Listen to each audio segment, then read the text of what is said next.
When I was a student, I thought about my career in totally the wrong way. I was one of those people who felt a lot of pressure to make the right choice, and I was really aware of what everyone around me was doing as well. This way of thinking caused me to be stressed, anxious, and overwhelmed. So in this video, I'm going to share 7 mistakes I made as a student when choosing a career. My name is Tintin. I currently work full-time for a YouTuber called Ali Abdal as his kind of YouTube producer, channel manager person. And on this channel, I talk about different ways students can make money online and also figure out their career. Let's get into it.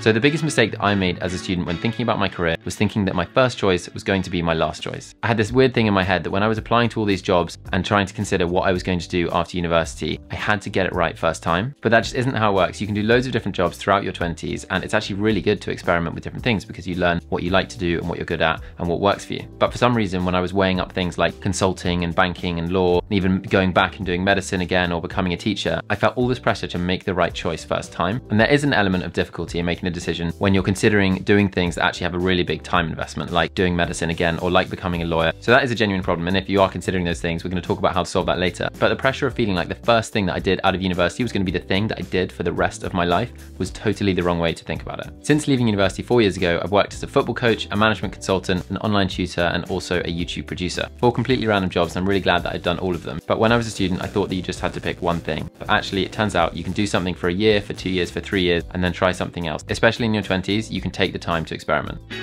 Number 2, thinking in job titles, not tasks. So a really common mistake that students make when thinking about their careers is being drawn towards job titles. So thinking purely in terms of the name of the job, like lawyer or doctor or footballer or chef or librarian or personal trainer and things like that. But the problem is when you think like that is that each word comes with all this baggage associated with it. So people think that like bankers work for ages and earn loads of money, but they're always really stressed out. Or people think, for example, that doctors are really underpaid and have terrible jobs as well. Or for example, when you're thinking about working in advertising or marketing, you're only able to think of the things that you already know about that profession. And so naturally you have a biased view of what the job actually involves. So what you actually want to try and do is figure out the tasks that are involved with each type of job. So you might think that you want to become a software engineer, but actually you just have no idea what the day-to-day life actually looks like. You might not know the kinds of tasks other than coding that they actually get up to and the kinds of problems that they have to solve.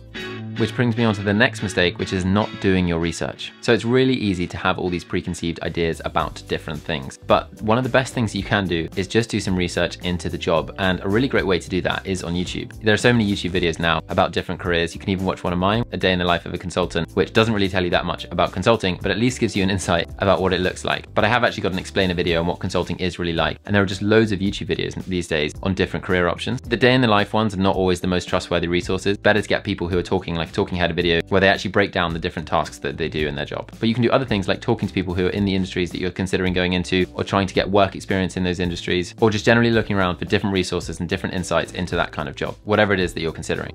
So by far one of the biggest mistakes that I made at university was not trying enough things. So I thought that the solution to figuring out what kind of job I would want to have would be through thinking about it. And there's obviously value in thinking and reflecting on the things you like doing. However, you learn a million times more by actually going out and trying different things. So this means trying to find different ways of exploring different job types and different industries. And it doesn't just mean applying for internships and stuff like that. That is a great way to get an insight into what a particular job might look like. But it also means going out of your way to try and get work experience in different areas. Whilst you're a student, you just want to try as many things as possible. You want to try what it's like to spend all day on your laptop, what it's like to spend all day outside, working in a restaurant, working in a bar, working in an office, just trying to get a sense of as many different options as possible. It's so easy to be really narrow-minded about all of the options out there, but actually there's likely so many jobs existing out there that you don't know about. I cannot emphasize this enough, that the answer is not in thinking about it. The answer is in trying things and learning by doing.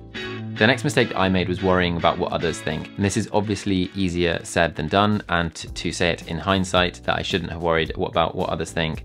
But I did worry a lot about what my friends thought, about what teachers and lecturers thought, and about what my parents thought. And it's so hard not to have those concerns and anxieties, but you just have to remember it's not them who's getting to live your life, it's you. It's so much worse to end up with a job that you absolutely hate, but others think is cool and that has status, than it is to have a job that you absolutely love, that others think is silly. It's just way nicer. People also just likely aren't thinking about you and your career choices as much as you realize. People definitely weren't thinking about me as much as I thought they were. By the way, if you're enjoying this video, I'd really appreciate it if you could just take a quick second to click the like button. It just really helps support my channel. Your parents might be concerned about what you're going to do with your future. But when I think about that, something that comes to mind is the #1 regret of the dying that was in this famous blog post from this palliative care nurse called Bronnie Ware. She wrote this blog post back in 2008, and she looked after lots of dying people, and the most common regret they had was, I wish I'd lived a life true to myself, not the life others expected of me. That is the #1 regret that all of these dying people on their deathbed said to this nurse, Bronnie Ware. And that is something that I think about. It's not worth living a life that other people expect you to live or want you to live. It is much better to live a life that you want to live and to do a job that you want to do. So yeah, do your best not to worry about what other people think about your job choice. Mistake number 6 was thinking about money in the wrong way. So money is obviously really important, and it's a very personal topic. Everyone has different relationships with money and wants different things with money, but it is something to consider. And the mistake that I made was not really educating myself about personal finance and about money. I've just made a video about 8 books I would read to become rich as a student, and in there are a few suggestions around books that I would read to get better at personal finance. One is called The Psychology of Money by Morgan Housel, and I wish I'd read that book when I was a student. But the biggest mistake that I made was thinking that I had to earn lots of money immediately out of uni. And for some people that is what they want, and it is sensible, and that is also generally good learning experiences in places with high salaries. You normally learn loads and are exposed to loads because it's quite a high paying job. They ask a lot of you. So there are loads of upsides to going into corporate jobs like law and banking and consulting and stuff where the salaries are higher. However, life is long, and it is worth experimenting and taking the time in your 20s to figure out what you like doing. And there's a quote I like that relates to this from this old dude, Andrew Carnegie, who says that to live a good life, you want to spend the first third of your life getting all the education you can, to spend the next third making all the money you can, to spend the last third giving it all away to worthwhile causes. So essentially spend the first third learning, the second third earning, and the third third returning. And it's just quite a nice way to think about money and how you can take the time up to the age of 30, assuming we live to the age of 90, to learn and experience and to learn money making skills. And then when you're 30 to 60, you can make lots of money and spend lots of time investing in that. And then in the last third of your life, you can give money away, which seems like a nice way to think about it.